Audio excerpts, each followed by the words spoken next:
Our news tonight that amid the security threats to the U.S., the Trump administration is considering expanding a so-called travel ban, something Democrats, tried and are still trying to insist is somehow racially motivated, right?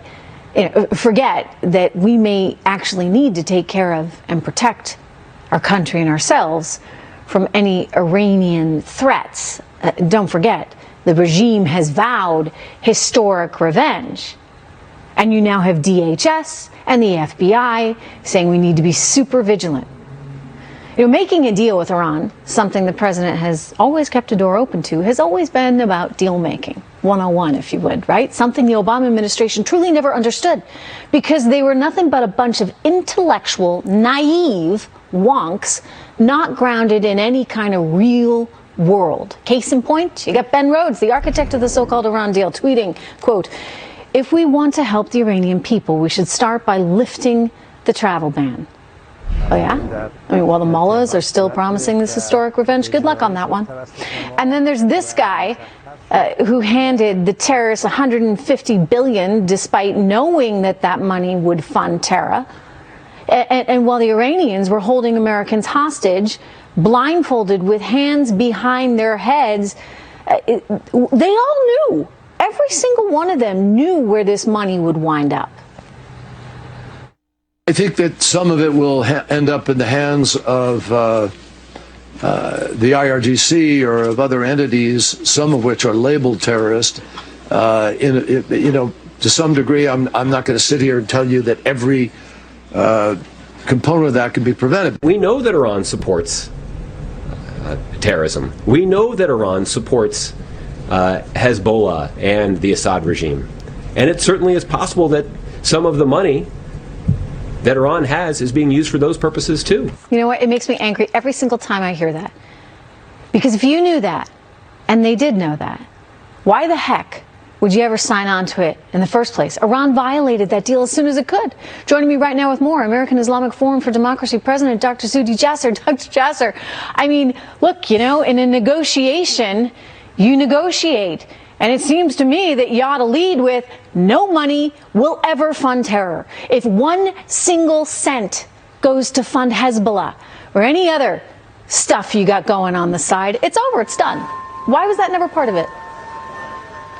I mean, it's just amazing, Trish. If you really want to see who's pro-Muslim and has done the best for the Middle East as far as helping the people of Iran, of Syria, the killing of Soleimani was far and above anything the Obama administration ever did.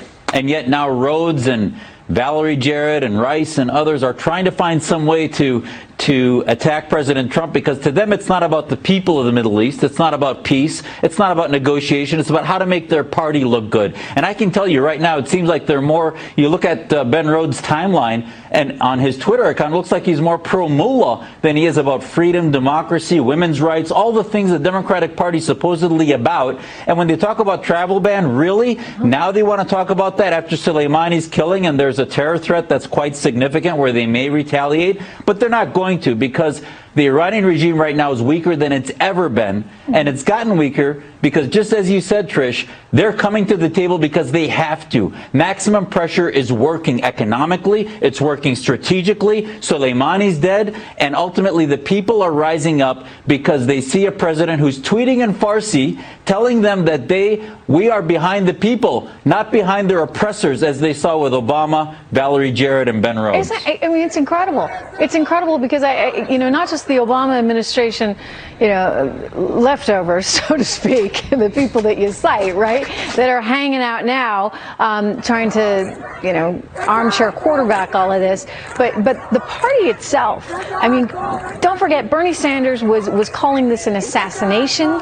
Elizabeth Warren really reluctant to call Soleimani a terrorist. And we heard from countless other Democrats that said that they wouldn't have made this move. We're looking at it now, and as you see people there on the screen protesting that brutal regime in the street in a chance for possibly a way forward, away from this dictatorship, if you would, the Democrats, I mean, we'd still be sitting here Zuhdi, tonight, worried that they're going to try and take us out, and the Iranian people would still be in the same darn place. I mean, it feels like a very weird moment when we have Democrats aligned with a regime like that. And don't forget, they've made their preference known for Nicolas Maduro in Venezuela.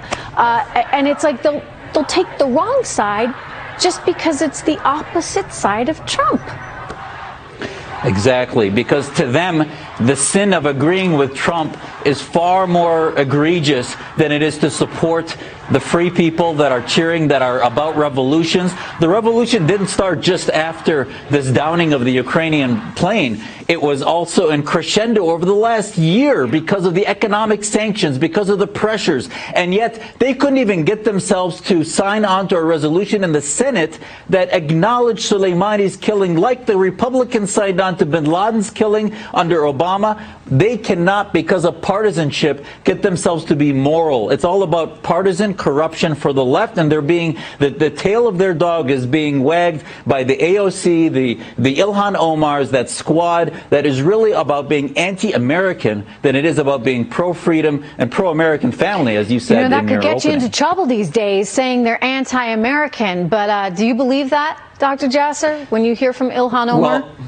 Well, their version of America is not the one that I served in the Navy to protect. I think their version of America is about weakening, about appeasement. It's the one where John Kerry went to beg Iran to let our 14 naval sailors free from the Iranian ship, versus the way President Trump has responded to the terror threats that we have. So their version of America is one where the red-green axis dominates versus freedom and liberty, with us defeating terrorism across the world. Dr. Zuhdi Jasser, good to talk to you tonight. Thank you so much. A protest